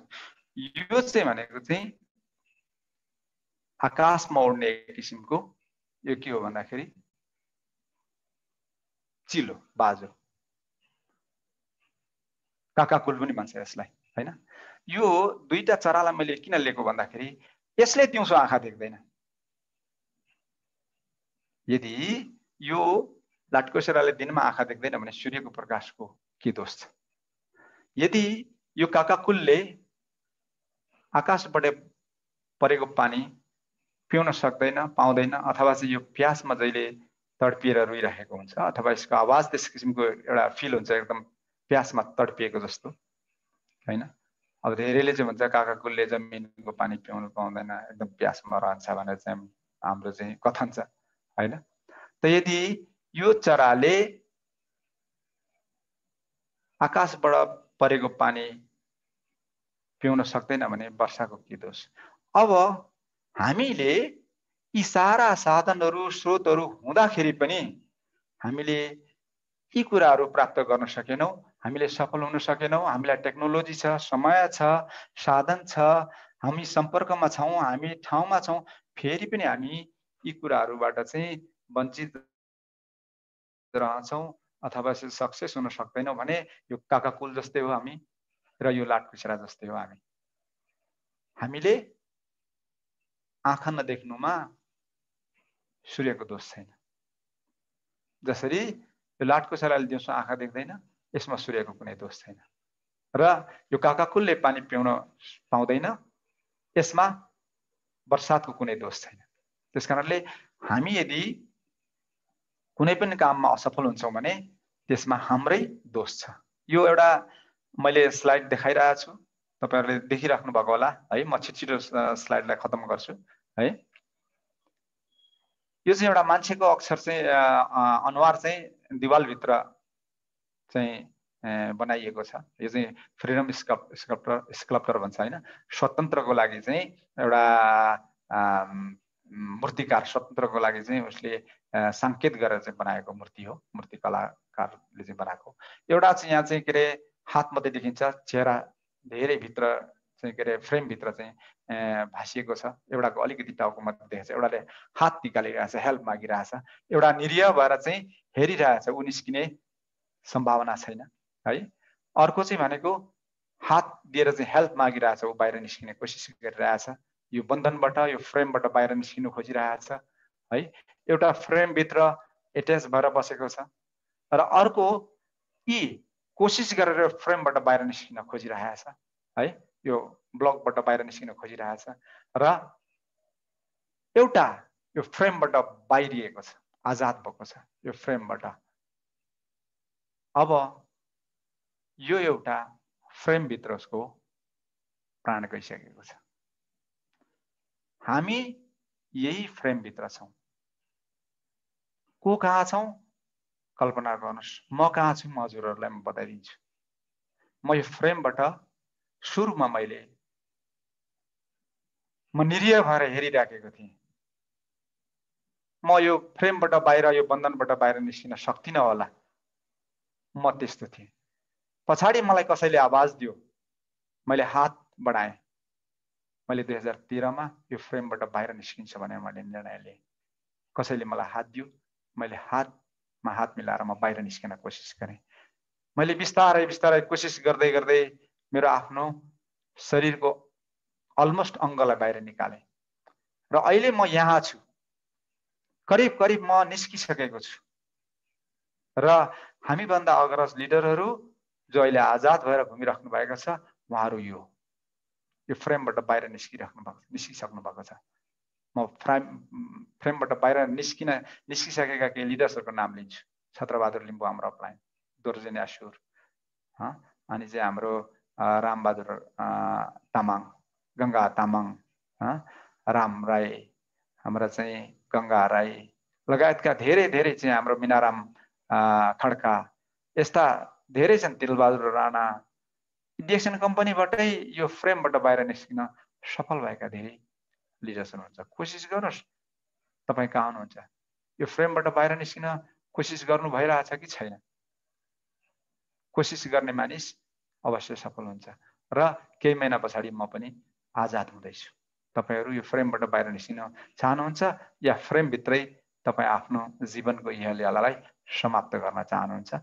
That is your choice. हजुरहरूको, हामी सबैको चोइस हो। यदि यो फ्रेमबाट बाहिर निस्किने हो भने हामीले अहिले नै पढ्नको लागि अल्छी गर्नु हुँदैन, अहिले नै हामी मेहनत गर्नको लागि अल्छी गर्नु हुँदैन। आलस्य असफलताको जननी हो। Laziness is the root cause of failure. असफलताको विभिन्न हजारौं लाखौं कारण देखाए पनि म एउटै शब्दमा भन्छु, लेजिनेस। असफलताको हजारौं सर्टकटमा यो आइसकेको छ। अब ल्याङ्ग्वेजको कुरा आयो। मलाई चाहिँ यहाँ धेरैमा चाहिँ ल्याङ्ग्वेजमै प्रब्लम देखिरहेको छु है। अब हेर्नुहोस्, सारा विश्वमा सबैभन्दा धेरै वर्ड भएको शब्द इङ्ग्लिस भनेर मैले भनिरहेको थिएँ। 1,70,000 भनेर चाहिँ मैले अस्ति भनिसकेको थिएँ। 1,71,476 एक्ज्याक्टली चाहिँ के अरे यसको वर्ड्स। रसियन ल्याङ्ग्वेज 1,50,000, अनि स्पेनिस 93,000, चाइनिज 85,568। त मैले चारवटा देशको शब्दहरूलाई मात्रै यहाँ चाहिँ हिसाब गर्दाखेरि लगभग 2 लाख 1 लाख भन्दा चाहिँ करिब चाहिँ 10-11 लाख कति पुग्छ। सरी 1, 2, 3 लाख 4 लाख समथिङ पुग्छ है। अब हामीले कुन चाहिँ भाषालाई चाहिँ पढ्ने त? अब फर्स्टमा यहाँ हेर्नुहोस्, मैले जति पनि कुराहरू चाहिँ म भन्दैछु तपाईहरुलाई चाहिँ कसैले भनेको कुरा अथवा कसैको कुरा सुनेर म तपाईहरुलाई सुनाइरहेको छु। म रियल्ली उनीहरु चाहिँ बायोडाटा चाहिँ हेरेर मैले चाहिँ धेरै चाहिँ के अरे अध्ययन गरेर अनि ती एउटा साइन्टिफिकली र वैज्ञानिक रूपले प्रमाणित कुराहरू मात्रै म तपाईहरुलाई प्रस्तुत गर्दैछु। तपाईहरुलाई चाहिँ त्यो हावाको तालमा कसैले भनेको भरमा अथवा कसैले सुनाएको भरमा कसैको कुरा सुनेर मैले यी कुराहरू बताइरहेको छैन है। एउटा चाहिँ वैज्ञानिक रूपले चाहिँ खोज अनुसन्धान भएर प्रमाणिक रूप पाएको कुराहरू मात्रै तपाईहरुलाई चाहिँ म भन्दैछु है। अब यहाँ हेर्नुहोस्, अर्को वर्ड त धेरै त अंग्रेजीको छ, तर यहाँ हेर्नुहोस् त र्याङ्कमा कस्तो छ। नम्बर 1 मा म्यान्ड्रिन, 918 मिलियन मानिसले बोल्ने है ल्याङ्ग्वेजको र्याङ्क। अब कुन देशको भाषा सबैभन्दा बढी बोलिन्छ भन्दाखेरि चाइनिज म्यान्ड्रिन विश्वमा सबैभन्दा धेरै बोलिन्छ। 918 मिलियन मानिसले बोल्छन् र स्पेनिस 460 मिलियनले बोल्छन्। इङ्ग्लिस त तेस्रोमा मात्रै छ, 379 मिलियनले बोल्छन् र हिन्दी 341 मिलियनले। नेपाली कहाँ छ? नेपाली भाषा धेरै भन्दा धेरै पछाडी छ। अब नेपालीको टोटल वर्ड्स कति छ हेर्नुहोस्, 60,000 वर्ड्स छ। त्यही पनि के भनेको छ भने many of this words come from the other tongues. यो 60,000 नेपाली वर्ड्सहरु छ, यसमा पनि धेरै भन्दा धेरै चाहिँ बाहिरबाट ल्याइएको छ, आएका वर्डहरु छन् भने according to the Upreti the large Nepali dictionary of Pragya Pratishthan now has 60,000 words. 2019 को रेकर्ड अनुसार 60,000 वर्ड्स छ हैन। अब हामीले कुन चाहिँ भाषालाई बढी प्रायोरिटी दिने? यसको मतलब यो हैन कि हाम्रो नेपाली भाषा कम छ हामीले चाहिँ नेपाली भाषालाई घृणा गरेको होइन, त्यसो होइन। हाम्रो नेपाली भाषा जति छ केही छैन, तर धेरै भएकोबाट हामीले धेरै भन्दा धेरै कुराहरू सिकेर धेरै भन्दा धेरै अनुसन्धान गरेर भोलि गएर हामीले त्यो ल्याङ्ग्वेजलाई पनि हामीले के गर्न सक्छौँ, विकास गर्न सक्छौँ। अथवा धेरै सम्पत्ति भएको धनाढ्य अथवा सम्पन्नबाट हामीले धेरै कुरा सिकेर नेपालमा भित्राउन सक्छौँ। नेपाली भाषालाई चाहिँ अरू परिमार्जित र बलियो बनाउन सक्छौँ। त हामीले भाषा सिक्नको लागि पढ्नै पर्छ, बिजनेस बढाउनको लागि पढ्नै पर्छ, हरेक कुरा जान्नको लागि पढ्नै पर्छ। अब मैले अस्ति भनेको थिएँ 6500 ल्याङ्ग्वेजेस वर्ल्डमा छ दुनियाँमा अहिलेको चाहिँ अब वर्ल्डले सर्वे गरेको कुरा छ 6500। मैले आजभन्दा अगाडिको सेसनमा पनि भनेको थिएँ।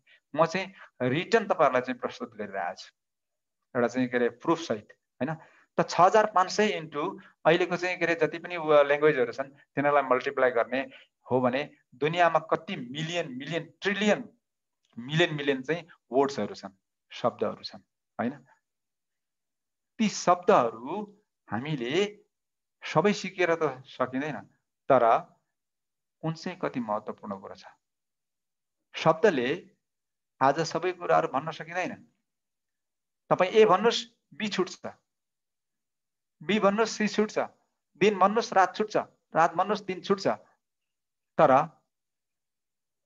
हामीले पूर्ण रूपले सबै कुराहरू चाहिँ समेट्न नसके पनि ज्यादा भन्दा ज्यादा कोसिस गर्यौं भने, ज्यादा भन्दा ज्यादा चाहिँ हामीले लिने कोसिस गर्यौं भने त्यो सम्भव छ। हाम्रो जीवनमा धेरै कुराहरू हुन सक्छ। मैले जिन्दगीभरि चाहिँ मैले अध्ययन गरिरहेको छु। म 10 वर्षको उमेरदेखि चाहिँ मलाई थाहा छ मेरो पढाइमा चाहिँ त्यस्तो किसिमको चाहिँ एउटा इन्ट्रेस्ट परेर आयो। म आउने दिनहरुमा चाहिँ यसको चाहिँ मेरो जीवनमा घटेका केही घटनाहरू पनि म आफ्नो स्टोरीहरू पनि राख्ने छु। आज म अब धेरै समय लिन्न है, बाँकी भोलिलाई कन्टिन्यू गरौँला है, समय पनि धेरै भयो जस्तो लागिरहेछ है। त म अहिले क्लोज गर्न लागे र बाँकी अब रहेको कुराहरू चाहिँ भोलि कन्टिन्यू गर्नेछौँ र चाहिँ भोलि चाहिँ यी 5 प्रश्नहरूको चाहिँ बारेमा चाहिँ केही छलफल गरौँला, केही कुराहरू चाहिँ हजुरहरुबाट पनि सुनौँला, सिकौँला र आउने दिनहरुमा चाहिँ फर्दर यसरी चाहिँ अगाडि बढ्दै जाउँला हैन। र जे जति चाहिँ अहिले हजुरहरुले सुन्न पाउनुभयो, देख्न पाउनुभयो, तपाईहरुले पनि म चाहिँ यति नै भन्छु कि हजुरहरुले कोसिस गर्नुस्। हजुरहरुले पनि जसरी तपाईहरुले चाहिँ जसरी मैले खोजेको छु त्यसरी नै हजुरहरुले पनि खोज्ने कोसिस गर्नुस् हैन। अरुको भरमा बाँच्नु हुँदैन, आफ्नै भरमा बाँच्नु भन्ने एउटा गाना छ नि हैन। अरुको भरमा बाँच्नु हुँदैन, आफ्नै भरमा बाँच्नु भन्ने एउटा गाना छ। त्यसरी आफैले चाहिँ खोजी गर्नुस् मैले जस्तै गरेर है त। ल तारा सर है, thank you very much for all of the participants. सबैलाई चाहिँ धन्यवाद छ हैन, धेरै समय लिए र भोलि पनि हामी चाहिँ केही कुराहरु चाहिँ छलफल गरौँला। हजुरहरुले चाहिँ भोलि धेरै भन्दा धेरै कुराहरु चाहिँ बुझ्ने र या चाहिँ शेयर गर्ने कोसिस गर्नु होला है त। हस्, धन्यवाद तारा सर है। Okay, thank you so much. मेरो आवाज सुन्दै हुनुहुन्छ सर? मेरो आवाज सुन्दै हुनुहुन्छ नि?